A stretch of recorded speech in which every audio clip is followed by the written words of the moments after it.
Tarun, and it's nice to be back in Bangalore. I was in high school here a very, very long time ago, and it's nice to reconnect with a lot of friends and see so much. And somewhere along the way, I decided that actually being an analytic type could help me to work on some interesting problems. And since I was born and brought up in this country and lived in Bangalore and Delhi for many years, I started working on problems in India. Cut a long story short, the perspective that I'm going to share with you, by the way, I've never been introduced as the chairman of a commission having anything to do with the government of India, so that's a very alien persona to me. My day job is as a professor at Harvard, and along the way I started several companies which I've enjoyed doing, some in Bangalore, some in Delhi, some in other countries, always developing countries, because my interest very much is in exactly this question that's up on the screen that the organizers asked me to share some thoughts on, how entrepreneurship will reshape India. It's something I've been thinking about primarily by doing academic and personal deep dives into China and India and some of the other big developing countries. So that really informs my perspective. A few months ago, I was asked to chair this committee by the PMO and NITI Aayog on sort of the same theme, which is how can we use unleashed entrepreneurship to address more of the challenges that India faces. So those are the thoughts that I will share with you.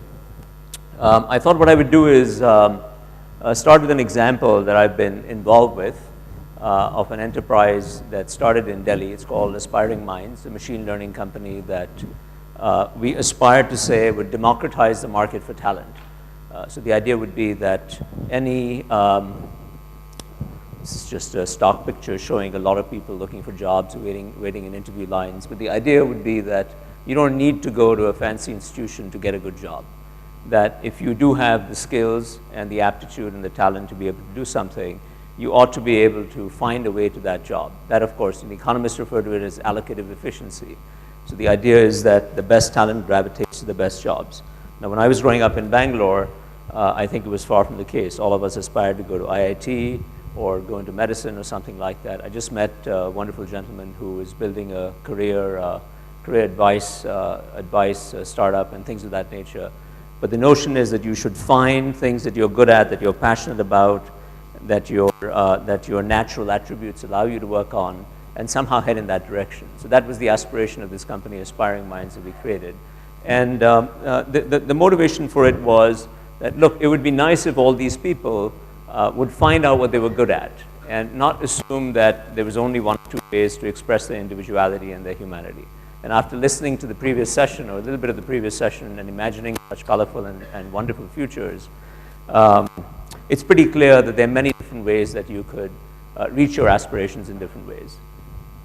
Now, this is a picture of a government exchange where you're supposed to be able to go find jobs.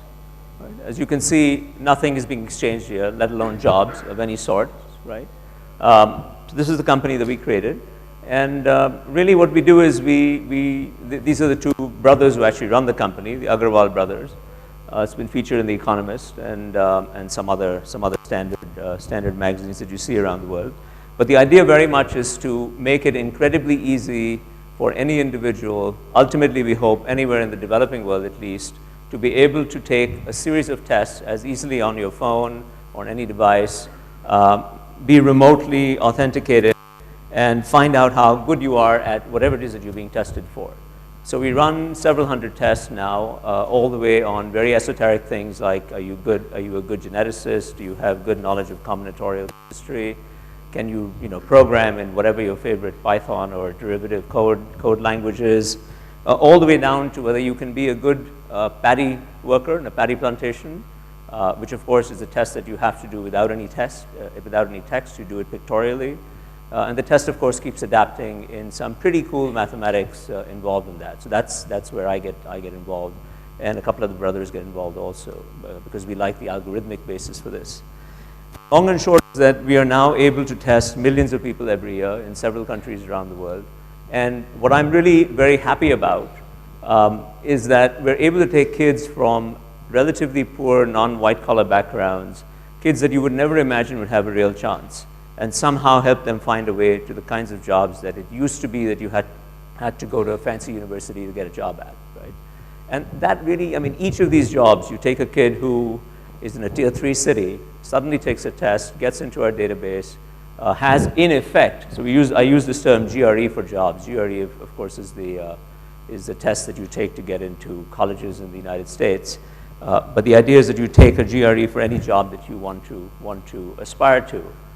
It really changes your life. Right? You can imagine each kid like this from a blue-collar background who's connected to a family of 4 or 5 or 6, it dramatically changes your life. And that's the thing that has given us enormous satisfaction. What I took away from this experience, this company is about 7 years old. What I took from the experience of building this company is that actually, even though we say it all the time, technology can solve social problems. Right? It really does. That the multiplier effect of some pretty simple algorithmic back of the envelope, back of the napkin literally thinking is pretty profound. Economists again would say, or government officials would say, that the social multiplier, right, the social surplus being created is vastly in excess of the profits that we, the entrepreneurs, reap from building this company successfully. And ultimately, that same technology can be used in a variety of different settings across the developing world. So I'm very fond of using this example because it's something that came from really, in effect, nothing. It's the ultimate story for me in many different ways. Now, let me back away from that example for a second. When I think about developing countries, particularly in my adopted country, the United States, my adopted home in Boston, I'm surrounded by techies, I'm surrounded by people who have fairly affluent lifestyles, and they think of these sorts of labels, corruption, instability, a lot of red tape, power shortages very prosaically, no ability or willingness to take risk, a desire to have a safety net under you, a desire to choose occupations that are in some sense inimical to entrepreneurship, that they don't go hand in hand with entrepreneurship. And the reason, of course, is very simple. You do need ultimately some measure of financial stability, some measure of financial safety, and some, importantly, measure of psychological safety to be able to engage in the rough and tumble of entrepreneurship. One of the previous speakers was saying that being an entrepreneur, the lady with the romance, was saying that, yes, ma'am, that it's a very lonely vocation being an entrepreneur. And I can relate to that. And the corollary to that, of course, is that you need a safety net. And I like to use the term psychological safety net, which I think in developing countries is pretty well missing throughout. So we have no risk taking, and people always complain about talent shortages, which I often find puzzling, maybe even a bit ludicrous, because we're surrounded by talent. It's just that we have no mechanism to get to it, and there's no mechanism for the talent to find us. The supply and demand, the market isn't really working in some ways. But I prefer to see all these as not so much as a glass half full, as a glass half empty, but a glass half full. Each of these is an opportunity. And I go back to that simple example of Aspiring Minds, which came out of nothing and has changed the lives of at least 5 or 6 million people in just the last 2-3 years, just by doing a better job of talent matching. I was really pleased again to run into the gentleman before who was one of the founders of a firm that preceded us and continues to do very well, Merit-Track, which is also in the same business. And it would be great if there would be a lot of other people working on the market for talent, because there's nothing more fundamental to getting a society up and running and getting its creative juices up and running than allocating talent much better. Before I go on, I was reminded of a story that I wanted to share and endorse. The idea, I was not aware of the previous session. I'm glad I wandered in and listened to the storytelling. But I have a favorite story to share with you, which is along the same lines. That some of the most interesting social problems in developing countries have been solved by artists. I'm not an artist. I'm a mathematician. The closest I come to art is I sit on the board of several museums, but I'm not an artist. I appreciate art. And what I've come to realize is that I'd even say most of the social problems are being addressed by people with imaginations, by people who are essentially engaging in storytelling of a variety of sorts and saying, let us imagine how this problem would be solved. I have one favorite example from Bogota in Colombia, which had this really intense traffic problem caused by jaywalking, that people would just sort of wander across the street. Nobody would pay attention to the red lights or the cross lights, etc.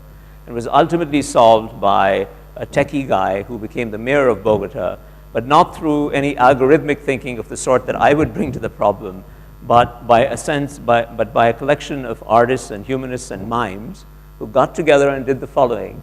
Just employed a bunch of underemployed mimes to stand on the major street crossings in the city of Bogota, look for the first idiot who broke the rule, and then simply follow him like a mime, dressed in mime's clothes, and make a fool out of him in the middle of the traffic, and everybody would stop and start doing this. And within a few months, people realized that if you broke the law, somebody would clown around and follow you, and you know, that's it.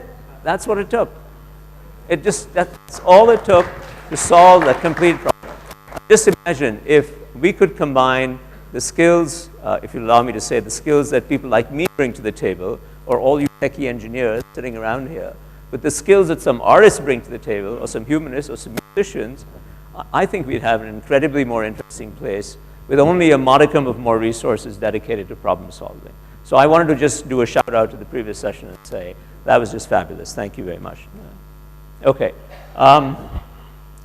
Let me, so you know, one of the things that I'm struck by, not surprised by, just struck by, is how exciting it is, of course, that even an event like this exists, that so much energy is dedicated to entrepreneurship. And that's the good news. But the glass half full side of this is it's incredibly narrowly, narrowly channeled into a particular type of entrepreneurship. And you know what I'm talking about. You're talking about things that have to do with information technology, computing power, mobile apps, things of that nature. All great. I celebrate it, I endorse it. But we have such a plethora of, I suppose you could call them dispiriting, but I prefer to call them energizing problems to work on in healthcare and the rural economy, having to do with cybersecurity.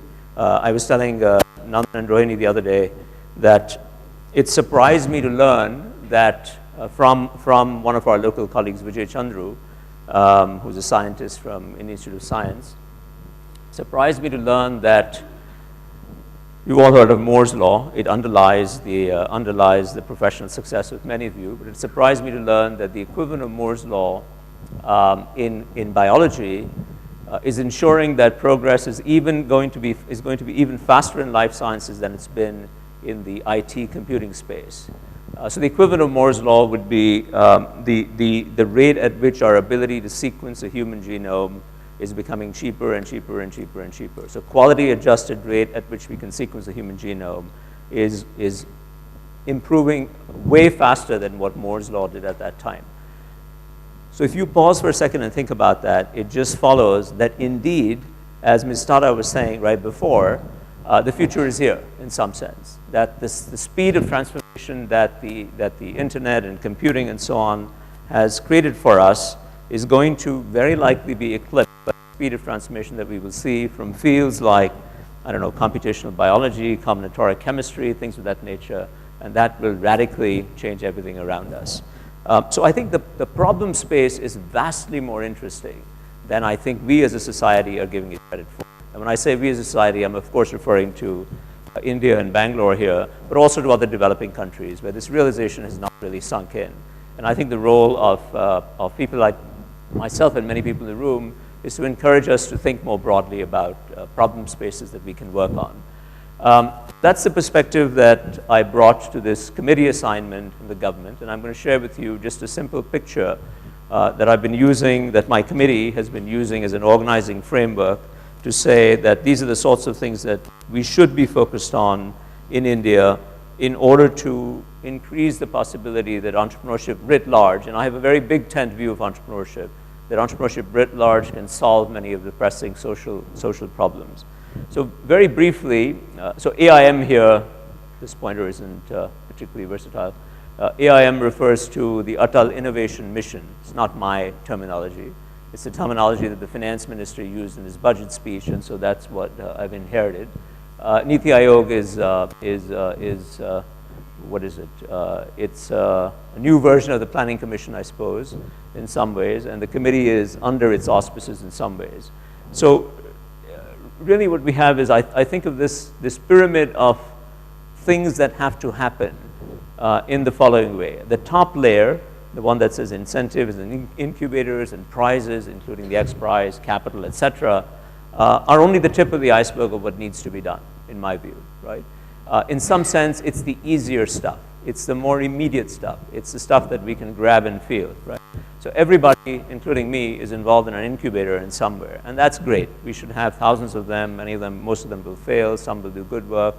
And there's a lot of work to be done on upgrading the system of incubation, allowing people to come together, allowing, for instance, the humanists and the scientists and the artists and the mathematicians to come together to solve problems. A lot of good stuff like that. That's where the attention, if you pick up the newspaper and you talk about entrepreneurship in Bangalore or what have you, that's where the attention is lavish. That's great. But I want to focus on, and there I think we can see results relatively immediately. If we were, for instance, to fix the incubation system in India, right? So we've had incubators for the last 20 to 25 years in this country. The government has been pouring money into it, generally inefficiently in my view, and generally with relatively less attention than there should be to outcomes as opposed to inputs. But if we were to fix that, 10x the amount of resources we put in, clean up, direct resources more towards the more efficient ones, less towards the inefficient ones, we could achieve a great deal just by focusing on that. But ultimately, the effect of that more or less private sector-led effort, right, individual agency-led effort, is limited by the absence of public goods. So the defining challenge really for us in India and in many other developed countries is that we have no mechanism to invest in public goods. Public goods, simply as the terminology applies, are those goods that yield benefits without denying them to other people. So think of education as being the ultimate public good, public security, public safety as being the ultimate public good. We don't focus on that. So the interim layer, where I put education, skills, things of that nature, are places where we are not going to see immediate results. In my view, if we start investing in these sorts of areas, and we've got lots of people working on this, we're not going to see results for 5, 7, 8, maybe 10 years. But without those investments, the stuff that we do in the immediate term is going to be limited, right? The way in which an economist would say this is that the sort of marginal returns, the incremental returns of the upper layer are limited by the investments in the middle layer. And we just don't have the mechanism to invest in the middle layer. We don't have enough, we don't have a government that is well organized enough, disciplined enough, corruption-free enough to really pour resources into the public goods that society needs. So we need major attention. So the entrepreneurs in the room, that's a place where we can bring entrepreneurship to bear, bring creativity to bear, to begin to address these problems.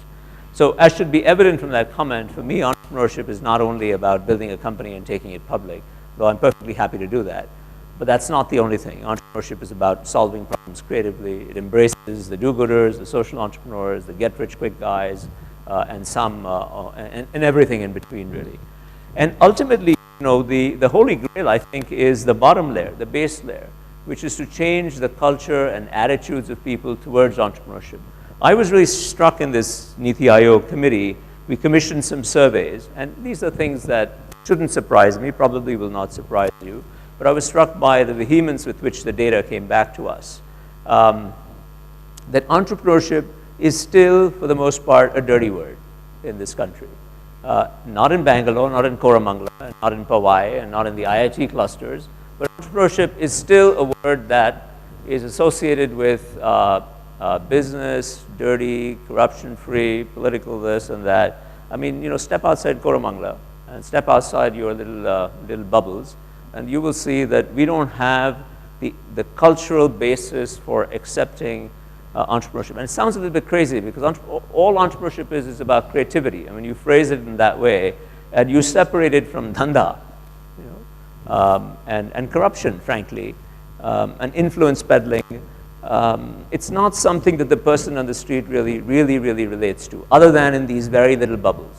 That's, in a sense, that's the online realization for me of engaging in this 3-month exercise under the auspices of the government. And that's a culture and an attitude that I think all of us have the responsibility to keep beating away at, because that's the only way we'll get creativity to focus on some of the more public goods aspect things.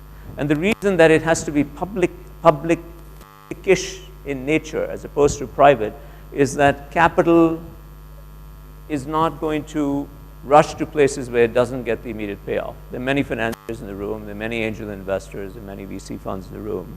You're not going to invest in these bottom layers. You need some other mechanism for society to defray that risk, for society to, in effect, subsidize investments in the public goods that then enable the top layer to be done much more productivity. So this report has not been released, but this is kind of the thinking that we have to think about all these layers. Otherwise, it's not that the first layer isn't useful. Of course it is. It's to be celebrated, and I celebrate it, I participate in it, I enjoy it, I love it. But its efficacy is ultimately grotesquely limited by the absence of attention to the middle and the bottom layers, and that's what we have to do. And I would just say, as a sort of concluding comment, that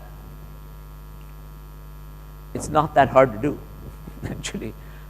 It's a transformation that takes time, but it requires attention. And the more of these little get-togethers that we have, where people have a chance to tell stories and mix it up with people of different persuasions, the more likely it is that we get to a position that we will solve these problems. One last thing I'd say is there have been many commissions on entrepreneurship and innovation in the government of India. And my first response to being asked to chair this was, why the heck would you want to do this? We've had so many such reports. I still have that question left with me. Is this going to really be productive? And I'm not naive. I wasn't born yesterday. And I think the odds of it being implemented are reasonably against me when you look at the empiricism of the past few years. So in the report, what we're going to try to do is have very few, very sharp implementable things and make a loud plea for better governance and more of an outcome-driven approach. Because what I found again in the government is that there's a fetish towards measuring inputs. We spend so much money on X. We did so much of this. We channeled resources towards these problems. There is never a measurement on the outside and never any accountability on the outside. So if we have that, which is why I put this little circle around it, I think that raises the odds that even a few small percentage of the things that we'd recommend actually get done. I just wanted to end with that because it captures hope. This, of course, is from Slumdog Millionaire. But thank you very much for listening, and I appreciate the opportunity.